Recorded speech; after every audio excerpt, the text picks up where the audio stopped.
My son kept doing gross pranks to my daughter and won't stop because it is not hurting her, so I gave him a sickening punishment. Our son has recently been doing gross stuff to our daughter to get a rise out of her, and she really hates it. It started when she gagged when someone passed gas in a small room, and he thought it was funny, and now he's periodically tried to fart in her face, hold the doggy bag up to her nose when walking the dog, and huffed in her face in the morning without brushing his teeth, causing her to gag a lot. He thinks it's funny, but she really hates it and wants him to stop. He knows this, and I've told him this after the first 2 incidents, but he still did it again. He says, "I'm not hurting her, it's just a smell, it's funny, and she needs to get over it." In response, I told him, "Next time this happens, I'm going to make you smell something you won't be able to handle, and you won't get to stop smelling it just because you hate it or it makes you feel queasy." He asked, "What could you make me smell that's so bad?" And I said, "You don't want to find out. You don't give her any warning when you do these things, so you aren't receiving one either. I'm a vet tech though and have more than adequate means to follow through on this." He sort of rolled his eyes and said, "Whatever," but it did make him stop for a while. He burped in her face again yesterday morning and laughed about it. I simply told him, "All right, I'll be carrying out the punishment we'd discussed." I let my daughter take a mini vacation with my husband to get away from him in the meantime, to a local hotel and water park, while I prepare to administer his punishment. Just need a couple more dogs at work who need expressions. After talking with others about it though, I just wonder if it's too harsh a punishment. My husband fully supports it, and so do 3 of my coworkers,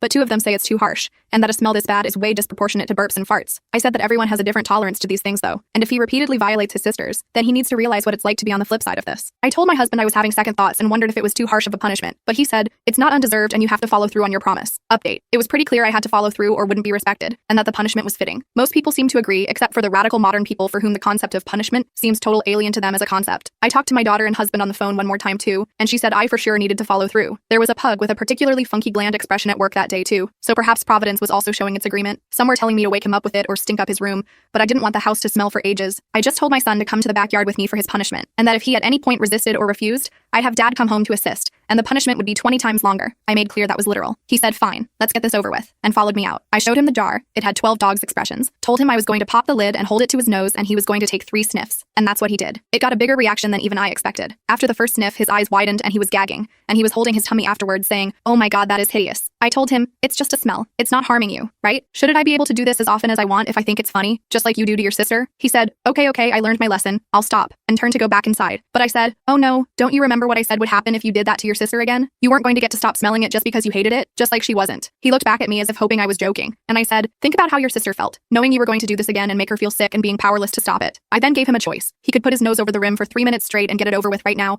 or he could come back outside with me every hour on the dot for another 2 sniffs until I decided the lesson had been learned. He agonized over the choice and said there was no way he could do 3 minutes, so chose the latter. Once per hour that day we went back outside, and it never seemed to get any easier for him, but after only the 4th time I said I think he's learned his lesson, because I could see it was really getting to him. Didn't want anything overly harsh, but something very unpleasant, which I think was achieved. I told him that I think he's learned why these sort of pranks aren't funny to people, and that if I ever heard of it happening again, he'd be spending a good long while with his nose in a jar like this, or worse. I think he got the message. Daughter and husband came home from their mini vacation later that night, and there have been no incidents since. I think he got the message loud and clear.